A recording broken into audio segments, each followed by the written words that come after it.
The key to manifesting your dream life fast is to take full responsibility for everything that happens in your life. And this might sound extremely scary because it is. But getting your dream life is not going to be all flowers and unicorn poop. It's going to take work. And how fast you're going to get to the results you want is all going to depend on you. It's not going to depend on the universe. It's not going to depend on your mom. It's not going to depend on your narcissistic ex-boyfriend. It's not going to depend on the economy. It's not going to depend on the state of the world. It is going to depend on you. The reason why most people in the world never get to see their full life potential is because they do not want to take responsibility. And a lot of people think that they actually do take responsibility for their own lives. I'm saying all of my affirmations every single day. I'm writing in my happiness journal every single day. How come things aren't changing? A lot of people never manifest their dream lives during their lifetime. It's because a lot of people are caught up in a victim complex. And it's actually a lot more people than you think it is. They want to blame their mom. They want to blame the narcissistic ex-boyfriend. They want to blame the best friend they had that betrayed them. They want to blame the world economy. And it doesn't necessarily mean that they're shouting it from a rooftop that they blame everyone and their mom. It's that they have small little bits of resentment that they end up using as an excuse for them not being able to take responsibility. And the word responsibility, when you break it down, actually means responsibility. So when it comes to you taking responsibility, it means you having the ability to respond differently. Maybe you're someone who had a narcissistic partner or best friend, and you really want to manifest love into your life. The way that a victim complex shows up here is when you start talking about the fact that you have a hard time attracting a not narcissistic partner because you've had so many narcissistic partners in your past. Narcissistic people are just attracted to you for some reason. You know why? Because your mom was narcissistic. So of course, you're just going to want to be around more narcissistic people. It's all good that you know how things happened in your life. But every time that you try to manifest your dream partner, maybe you want a secure partner, someone who doesn't cheat on you, someone who takes care of you, someone who doesn't want to go 50-50, whatever it is you want. And you're doing all of your affirmation. You're asking the universe for this person. But then every time you run into a narcissistic person, you revert back into your victim complex and say, well, I'm just destined to run into these people, instead of taking responsibility and responding differently. Because the thing is, if you truly want to manifest a different life for yourself, you have to be ready to take on the challenges that the universe gives you. The universe is trying to throw you these challenges so you can respond differently, so the universe can see that you are ready for more. You're ready to go to the next level. But every time you meet a narcissistic person, or every time you're trying to manifest your dream partner, you're blaming it on your mom, you're blaming it on your former narcissistic partner. The universe is going to see, oh, you're not ready to actually go to the next level and actually get the partner that you truly want. Sees you're not responding differently. You're not saying, oh, well, you know what? Maybe it's the way that I carry myself. It's the way that I talk about these narcissistic people. That is the reason that I keep attracting them. It's because I keep focusing on this. You keep talking about how your narcissistic mom did this to you, or your narcissistic partner did that to you. The universe is going to see this is something you're struggling with. This is something that's having a profound impact on your life. And you know what it's going to do? It's going to throw you more narcissistic people. It's going to make you run into more narcissistic people so that you can challenge yourself and move past it. But if you don't want to take responsibility and you're like, well, I don't have any control, the world is at blame for this, then you're going to keep repeating the same lesson over and over again till you learn it. And if you don't learn it, eventually something so big is going to come into your life that is going to overwhelm you to the point where you're so broken that the only thing you can do is take responsibility for yourself. Think about it like you're trying to learn a new language. If you're trying to learn a new language, there are going to be some words that you are not going to be able to get right away. And what is the easiest way for you to learn these words? It's for you to repeat them and repeat them and repeat them until you remember them, and then you can move forward. If you're trying to learn French and whenever you get a hard word, you say, this is French's fault. It's not my responsibility to learn this. Do you think you will ever be able to speak French? Do you think you'll ever be able to pass the test to move on to the next class? No. French doesn't care. French doesn't care whether or not you think it's French's fault. You're still gonna have to learn the words in order for you to be able to pass your test. But if you ruminate too much on you not being able to learn the words, you keep refusing to learn them and you only complain about French being so hard, you know what happens? You're going to keep facing the words and you're going to keep blaming it on French, and you're going to keep facing the words and you're going to keep blaming it on French until one day you have a test. Actually, an exam. And if you don't pass this exam, you cannot get into your dream school. This test will determine what type of school you go to. You know what? You were so caught up in blaming French for being hard instead of taking responsibility for actually learning the word that now you failed the whole test. So you refusing to face what you needed to face in the small bits that the world sent it to you is going to result in you having to face the problem big time, and it's going to be overwhelming. It's going to be extremely overwhelming. The same thing with the French exam. If you haven't revised anything and you keep just saying, well, French is hard, French is hard, French is hard. When you get to the test, of course it's going to be hard. You're not going to know anything. And that's going to be much more overwhelming than you just learning a couple words. Because instead of you actually facing what you needed to face, you looked at it, you curled it up in a little ball, and you said, this is not my responsibility. And you know what happens then? Things are not going to go your way. Let's take the narcissistic ex example again, because this is one that a lot of people run into. Maybe they had a narcissistic parent growing up. Maybe they were a people pleaser. Maybe that parent used them as their therapist. When you're a little kid, you can't do anything about this. Of course, this is not your fault. So you're going to create an image in your head that the person who is actually supposed to take most care of you treats you this way. In your head, you create an image that the person that loves you the most is supposed to be a narcissist. That's very primal, because when you're a little kid, you don't know anything better. You're clinging onto your parents for survival. So whatever behavior they have, you cling on to as well. Because you know that your survival depends on them, and you think in order for you to survive and in order for you to get love, you need to do all of these things. Essentially, you become a victim. But then you become an adult, and suddenly you can take responsibility for yourself. But it doesn't feel that way. And I want to say before we proceed with this story that having a victim complex is absolutely normal and it's nothing to be ashamed of. I've had a victim complex myself for so many years and it was so hard to break. And there's nothing shameful about it. So don't worry, there's nothing wrong with you for having grown up and developed a victim complex. It's just important that you solve it.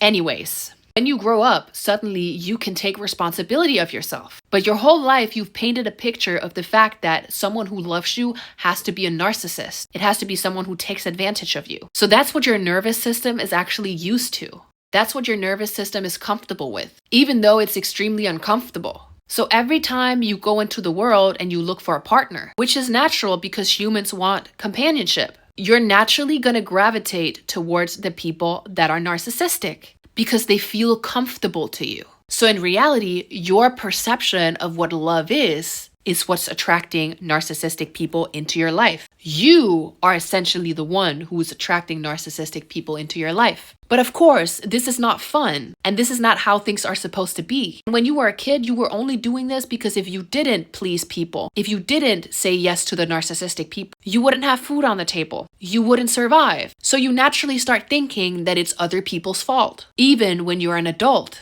But the difference is now you are an adult, you can take responsibility. But what you're used to is blaming it on other people. So naturally, you're going to start saying, well, it is my narcissistic boyfriend's fault. It is my narcissistic mother's fault. It is the narcissistic world's fault. Instead of going inwards and saying, why does this keep happening to me? You're focusing on the fact that it does keep happening to you. And because when you're a kid, you had to blame it on someone else, now you're still blaming it on someone else. If you ask yourself, why do I keep attracting narcissistic people? Why do I keep attracting them? What is it within me that sends a signal that this is the only thing that I am capable of receiving? Well, it's most likely because that's the only thing you're comfortable with. That's the only thing your nervous system is used to. And the nervous system does not want to go beyond what it's used to, because whatever it is that's beyond what it's used to is scary and it's going to make it feel frightened.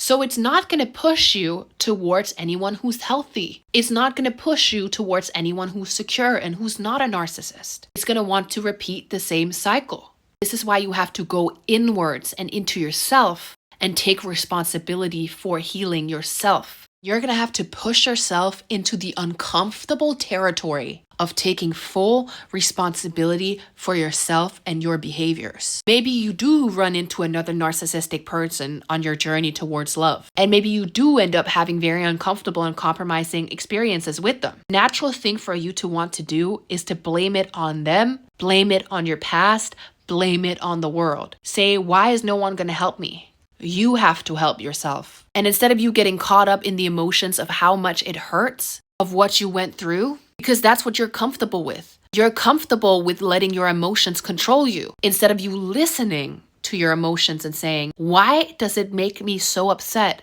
that I'm always around narcissistic people? Why is my nervous system trying to tell me this? And why is it that I always keep repeating the same patterns? When you turn it towards yourself, you start saying, okay, I am my responsibility. Whatever happens in my life is my responsibility. You're also going to start becoming more vigilant. You're going to start understanding that you cannot just blame everyone. You're going to start being more intentional with your moves. You're going to start picking up on the fact that you're entering into the same territory of your comfort zone. Maybe you go on a date with a guy and you start sniffing out that his behavior is slightly narcissistic. And maybe you're drawn to go on another date with him. This is where you have to tell yourself, I take responsibility for myself.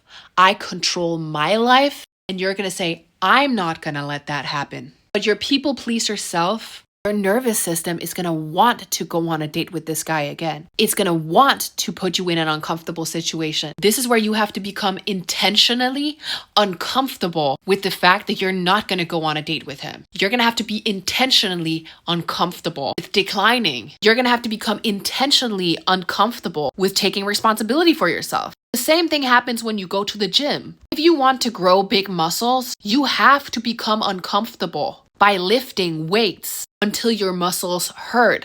But that's the only way you know you're growing. And when it hurts the day after and you can barely walk, that's why you know you've made a great impact. The same thing goes with you breaking free from the victim complex you've been experiencing your whole life and taking responsibility for yourself. It's going to feel extremely overwhelming. It's going to feel uncomfortable because suddenly you're making different choices. And you might even feel it for a couple days or for a while that it's uncomfortable. But this is a sign that it's working. And then eventually that uncomfortability is going to clear away and you're going to be like, you know what? I'm not sitting at some narcissistic guy's house doing everything for him, cooking for him while he's telling me that I'm a terrible person and I should wear less makeup or whatever it is. Because you made yourself a little bit uncomfortable in order to get to a higher goal. You intentionally chose the uncomfortability of making your life better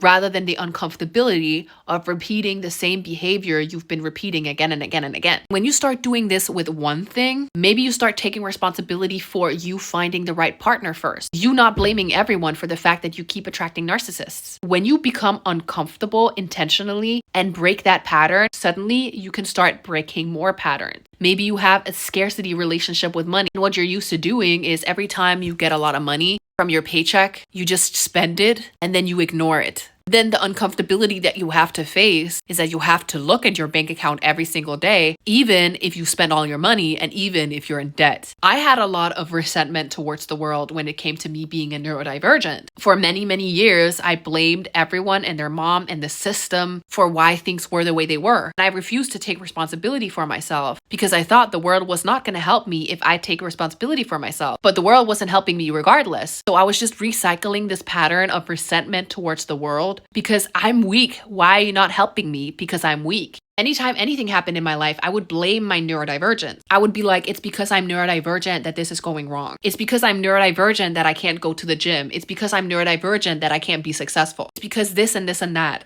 Was it changing anything in my life? No. It was just keeping me stuck in resentment of blaming the world, then seeing no results from the world, which made me more comfortable blaming the world yet again, because the world definitely hates me. They never want to help me out. Look, I'm never getting any help. Of course, I'm justified for hating the world. I used to blame my neurodivergence for not being able to go to the gym. I used to blame my neurodivergence for not being able to be successful. And the worst thing is, my neurodivergence is a part of me. So I was telling myself that it's my fault, that something I'm born with and I'm going to have to carry for the rest of my life is setting me back and it's making me a terrible person. I was using my neurodivergence as a scapegoat. I was using my neurodivergence to enable myself to be worse, to not take any responsibility. And it wasn't giving me the life that I truly wanted. It was only when I realized I need to take responsibility for myself and I have to stop blaming my neurodivergence. I have to start thinking of my neurodivergence as a good thing. It's a part of me, whatever it is I've gone through that's been made more difficult by my neurodivergence. Those were lessons I had to learn. Suddenly things started changing. And you know what? Today, I don't blame my neurodivergence. I don't blame the world. I don't blame some doctor or my mom or whatever on me not getting the life that I truly want. I understand that it's something within me. And that does not mean that you don't have to go through difficulties. Life is not a walk in the park, and if it was, it would be pretty boring. And I started shifting my mindset from hating my neurodivergence, from blaming everything on my neurodivergence, to saying, okay, well, how can I use it positively? How can I take responsibility for myself? Suddenly, I went from bed rotting to being able to go to the gym and actually wanting to go to the gym, wanting to eat healthy, wanting to do more. But I would never have gotten there if I didn't look within myself and say, why do I keep blaming my neurodivergence? And the reason I kept blaming my own neurodivergence was because I was afraid of taking steps that I had to take responsibility for. I was afraid of the responsibility that would come with me becoming a better version of myself. So of course I was stuck repeating the same level over and over again. Of course, I was stuck finding reasons why I should hate my neurodivergence, of why I should hate the world, why I should hate people, because I was really, really, really afraid. I didn't want to see what I needed to see in order to become the best version of myself, even though I was asking for a better version of myself. And of course, the universe was sending me all of the challenges I had to go through because it was trying to make me get to the next level. It was trying to make me learn the French words I needed to learn in order for me to be able to pass the exam. But every time the hard experiences came around, I denied them. I refused to look at them. I refused to take responsibility for learning from them. I just blamed someone else. And I expected things to change. I had to make myself uncomfortable with going to the gym, even though for a long time I had blamed my neurodivergence for me not being able to go to the gym. I had to start eating healthier, even though for a long time I had said that I couldn't eat healthier because I'm burned out and I don't have time to make food. I had to face that uncomfortability and push through. I had to understand that in order for me to get the life that I truly wanted, I also had to make changes that aligned with the life that I truly wanted. Just like the girl who keeps attracting narcissistic partners who truly wants her Prince Charming, she has to go through the uncomfortability of rejecting a lot of people. The same way, I had to go through the uncomfortability of allowing myself to feel like I had potential even though I was neurodivergent, because I had been denying myself the ability to feel like I had potential. Every time I was saying affirmations, I love myself, I am an unlimited being, I embrace my life. Everything like that felt so wrong for me to say. Of course it felt wrong. I wasn't letting myself feel it. I'd been denying myself the chance to be happy because I was afraid of what might happen if I allowed myself to be happy. I was afraid that I was going to lose control if I allowed myself to be happy. You know what? I started becoming happier. When I allowed myself to try out things, to lose control, when I allowed myself to dream, things did go out of control, but in a good way, because suddenly I wasn't caught up in this and this and that and who is to blame for everything. I was just caught up in, oh, new things are going to happen and I don't know how they're going to happen. How amazing, how amazing.